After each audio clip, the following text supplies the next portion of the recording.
Hello बच्चों, तो चलो शुरू करते हैं आज some basic concept of chemistry. आज मैं 5वां वीडियो लेके आया हूँ आपको। इसमें हम क्या क्या डिस्कस करने वाले पहले देख लेते हैं। एक तो अनसर्टेनिटी मेजरमेंट जो था आपका, जो आपने वीडियो नंबर 4 में पढ़ा था। वीडियो नंबर 4 में तो आपने सिग्निफिकेंट फिगर्स पढ़ा था। अनसर्टेनिटी इन मेजरमेंट में अनसर्टेनिटी मेजरमेंट में आपने पढ़ा था साइंटिफिक नोटेशन। तो एक चीज़ और यहाँ पे पढ़ेंगे हम, एक्यूरेसी। क्या होता है बेटा? Accuracy, second precision, third accuracy है, प्रेसिजन है, और क्या है? और हम आज डायमेंशनल एनालिसिस पढ़ने वाले हैं। Dimensional analysis. तो एक्यूरेसी क्या होता है सबसे पहले डिस्कस करते हैं। आप जब कोई चीज़ बोलते हैं यार कितनी एक्यूरेसी है उसमें, कोई कैलकुलेशन कर रहा है तो उसमें कितनी एक्यूरेसी है, कोई मेजरमेंट ले रहा है तो कितनी एक्यूरेसी है, ऐसा कुछ बोलते हैं। तो इसका मतलब accuracy refers to the closeness of the measured value with the true value। अगर measured value true value के क्या है, जितना ज़्यादा क्लोज होगा वो उतना ही क्या होगा आपका एक्यूरेट होगा, उतना ही ज़्यादा क्या होगा एक्यूरेट होगा। समझ आया ना? जैसे हमने सपोज एक रॉड लिया, क्या लिया? रॉड, उसकी लेंथ कितना है? 2 मीटर। अब हमने मेजर किया इसको 1.8 मीटर, और आपने मेजर किया, आपने सपोज मेजर किया इसको 1.99 मीटर। तो किसकी मेजरमेंट इस ट्रू वैल्यू की क्लोज है? This is the true value. True का मतलब जो एग्जैक्ट मेजरमेंट है, जो उसका क्या है एग्जैक्ट मेजरमेंट है। तो the measurement taken by you is very close to the क्या होगा true value. That's why measurement taken by the student मतलब means you people is very true, is accurate. और measurement taken by the me, जो measurement मैंने लिया वो क्या है इसके क्लोज नहीं है जितना आपने जो लिया वो है। तो इसका मतलब ये क्या है, मेरी मेजरमेंट जो है एक्यूरेट नहीं है। तो एक्यूरेसी क्या होता है? It refers to the closeness of measured value with the true value. Closeness of measured value with the true value. अब हम बात करें बेटा यहाँ पे प्रेसिजन की बात है। एक्यूरेसी आपको समझ आया, एक्यूरेट क्या होता है समझ आया। अब आप बात करते हैं प्रेसिजन। प्रेसिजन क्या बोलता है? जैसे हम कोई मेजरमेंट लेते हैं तो हमें टीचर एडवाइस करते हैं हमेशा कि एटलीस्ट 3 बार इसकी रीडिंग लो। 3 बार रीडिंग लेने से ये पता लग जाता है कि अगर कोई वेरिएशन होगा तो पता लग जाएगा, ठीक है ना, और करेक्ट मिलेगा। तो जो वो मेजर्ड वैल्यू होती है जो आपने 3 टाइम्स लिया, वो आपस में उनकी क्लोजनेस कैसी है। अगर वो आपस में क्लोज हैं तो क्या होगा? प्रिसाइज होगा। जैसे मैंने कहा कि 3 स्टूडेंट हैं A B C, ध्यान रखिएगा। A ने मेजरमेंट लिया, वही रॉड की लेंथ क्या है? ट्रू वैल्यू जो थी 2 मीटर। A ने इसका मेजरमेंट लिया 1 पॉइंट क्या है 80, और दूसरी लिया 1.95। ठीक है, गॉट इट। उसके बाद B ने मेजर किया इसको 1.91 एंड 1.92। C ने इसको मेजर किया 1.99 और 2.0। जरा समझिए, 3 स्टूडेंट हैं A B C, तीनों ने एक रॉड है जिसकी लेंथ एक्चुअल लेंथ क्या है 2 मीटर है, उसको मेजर कर रहे हैं। उसको क्या करें? मेजर कर रहे हैं। तो स्टूडेंट A ने जो मेजरमेंट लिया 1.80 1.95, क्या इन दोनों मेजरमेंट में क्लोजनेस है? क्या ये दोनों मेजरमेंट एक दूसरे के क्लोज है? नहीं, ये दोनों मेजरमेंट एक दूसरे के क्या है क्लोज नहीं। लेकिन जो मेजरमेंट B ने लिया, this measurement are very close to each other. You can say that this is the precise measurement. क्या है? प्रिसाइज। और जो मेजरमेंट C ने लिया, जो मेजरमेंट क्या लिया C ने लिया, ये भी प्रिसाइज है, ये भी क्या है प्रिसाइज है। ठीक है ना? तो प्रेसिजन क्या कहता है कि the closeness of the measured value, ठीक है ना, precision refers to the it refers to the, क्या होता है, इट रेफर्स टू द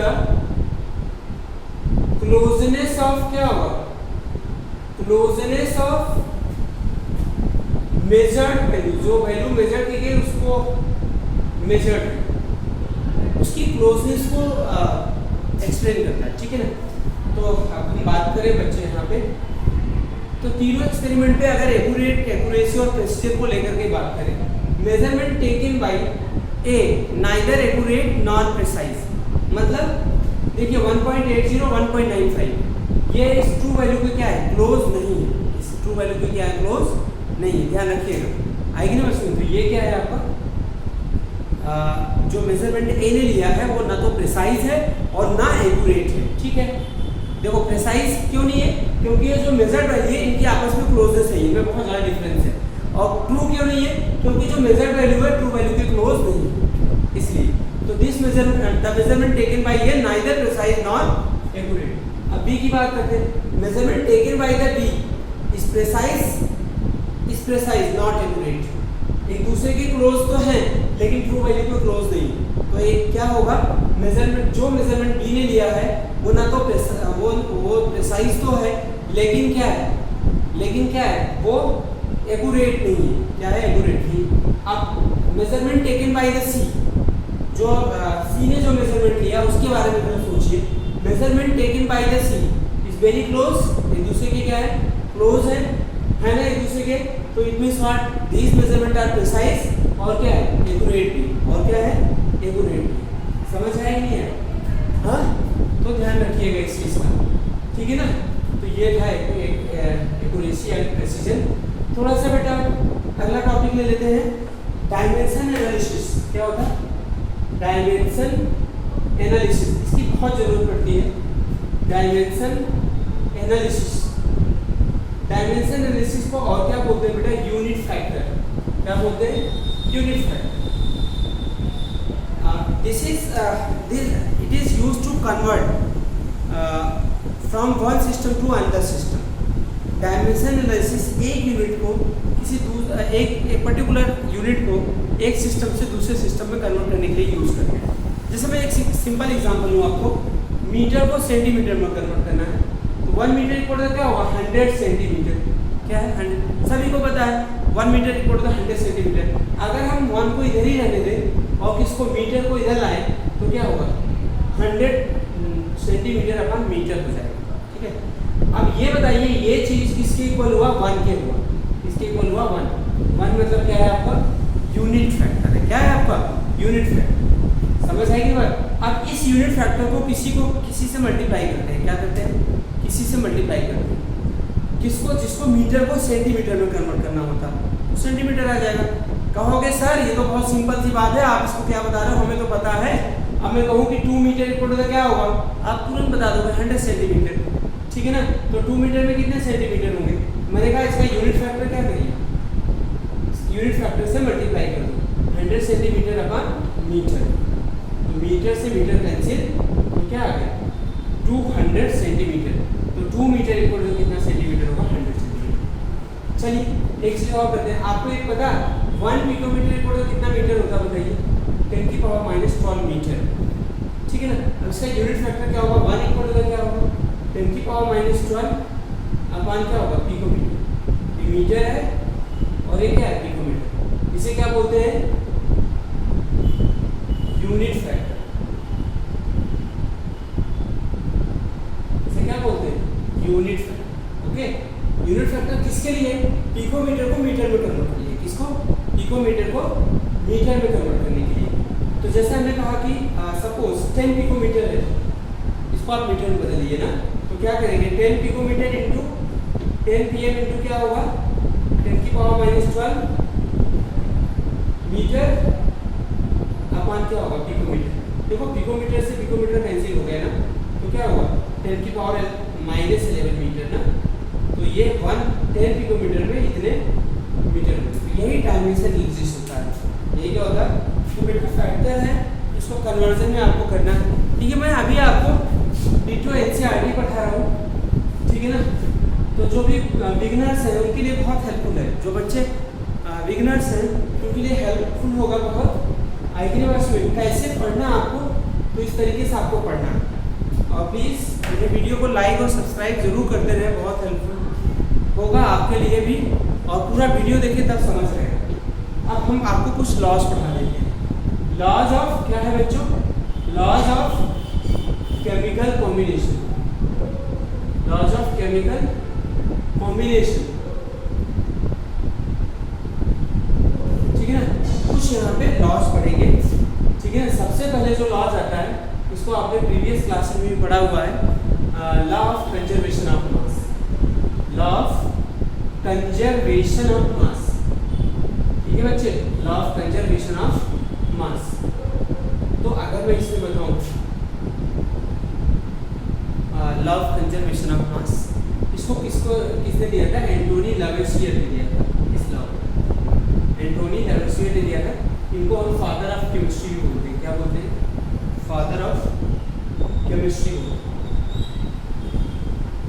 इनको। क्या बोलते हैं बेटा, फादर ऑफ केमिस्ट्री बोलते हैं। डन, ठीक है ना। क्या होता है law of conservation of mass, क्या कहता है, ये बहुत ही मिरेकल लॉ है कि law mass neither be created nor be destroyed, it can be change, mass neither be created nor be destroyed, ठीक है ना, from one mass neither be created, ध्यान रखिएगा, nor be destroyed in a chemical reaction. किसी chemical reaction में मास ना तो क्या होता है, इंक्रीज होता है, और ना क्या होता है आपका डिक्रीज होता है। समझ आई की बात, तो ये ध्यान रखना। इसका मतलब मैं एक चीज बताऊं, टोटल मास ऑफ रिएक्टेंट क्या होगा, फॉर्मूला इसका, टोटल मास ऑफ क्या होगा रिएक्टेंट इज इक्वल टू किसके हो जाएगा, टोटल मास ऑफ प्रोडक्ट, क्या हो जाएगा, टोटल मास ऑफ प्रोडक्ट ना। या इसे भी कर सकते हो ऐसे, एक फॉर्मूला और आपको देते हैं कि total mass of reactant is equal to the mass of product, total mass of product plus mass of क्या होगा, mass of unreacted reactant, unreacted reactant. Very simple law है।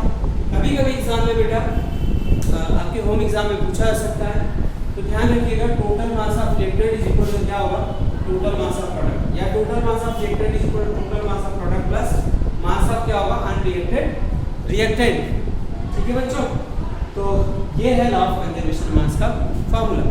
समझ आएगी बात कि टोटल मास ऑफ रिएक्टेंट किसके equal रहेगा, total mass of product. और एक चीज मैं बताऊं, जैसे मैं आपको एग्जांपल देता हूँ, इसको वेरीफाई करता हूँ। जैसे CH4 है प्लस क्या ऑक्सीजन 2O2, क्या देता है CO2 प्लस आपका 2H2। आप इसको जस्टिफाई करिए कि क्या ये law of conservation of mass को फॉलो करता है, ठीक है ना। क्या लॉ ऑफ कंजर्वेशन मास को फॉलो करता है, जस्टिफाई कर सकते हैं आप आराम से। कैसे, इसका मास कितना ग्राम है, 16। मीथेन नहीं पता आपको, मैं आगे नेक्स्ट क्लास में बताऊंगा, जब एटॉमिक मास वगैरह बताऊंगा।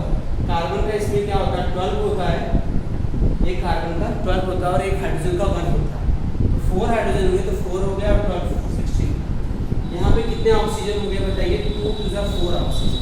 The atomic mass of 1 oxygen is 16 ग्राम, 4 कितना हो जाएगा, 64 ग्राम। और यहाँ पे क्या हो जाएगा आपका 44 ग्राम, क्या हो जाएगा 44 ग्राम। और यहाँ पे क्या हो जाएगा आपका, ठीक है ना, 36 ग्राम। ओके, 1 वाटर मॉलिक्यूल का मास कितना होता है, 18, तो इसका कितना हो जाएगा 36 ग्राम। समझ आया, तो इस चीज का ध्यान रखना। अच्छा, इसका टोटल मास इधर देखिए कितना है, टोटल मास का total mass of reactants add कर लो, तो 6 और 4 कितना होगा 10 और 8 80 ग्राम। और इधर काउंट करिए, इधर ऐड करिए दोनों को, 6 और 4 10 और क्या होगा 80 ग्राम। तो ये क्या है, law of conservation of mass को क्या करता है, फॉलो करता है। When the total mass of reactant is equal to the total mass of products, this is called the law of conservation of mass। इसको क्या बोलते हैं, law of conservation of mass को बोला जाता है। अच्छा, इसके बाद मैं आपको बताऊं बच्चों, ठीक है ना, दूसरा लॉ है आपका लॉ ऑफ कांस्टेंट प्रोपोर्शन। क्या है आपका, लॉ ऑफ कांस्टेंट प्रोपोर्शन। है आपका लॉ ऑफ कांस्टेंट प्रोपोर्शन,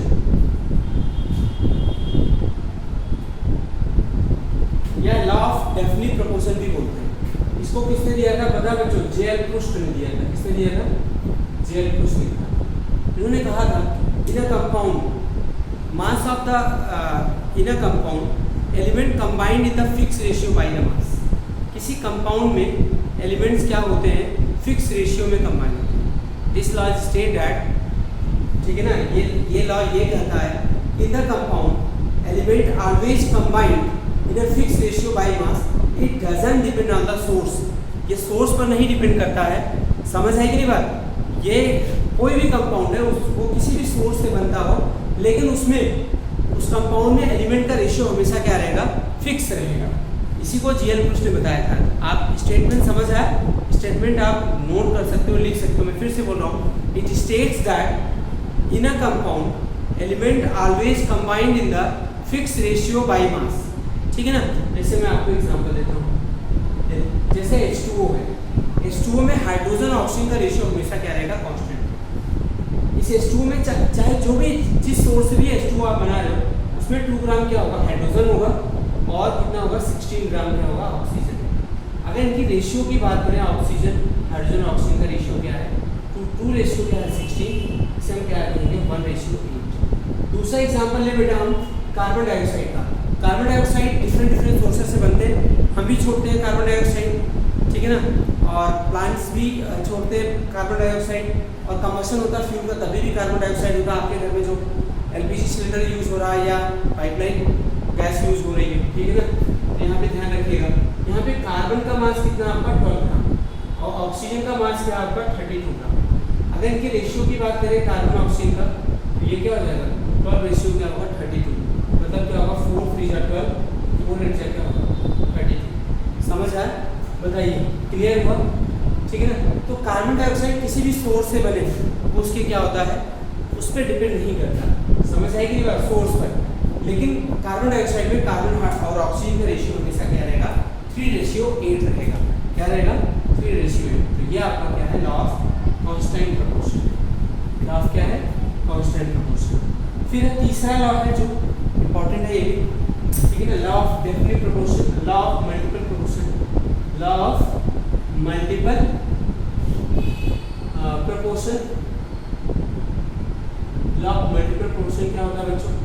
ठीक है ना, ये आपके लिए नया है पूरा।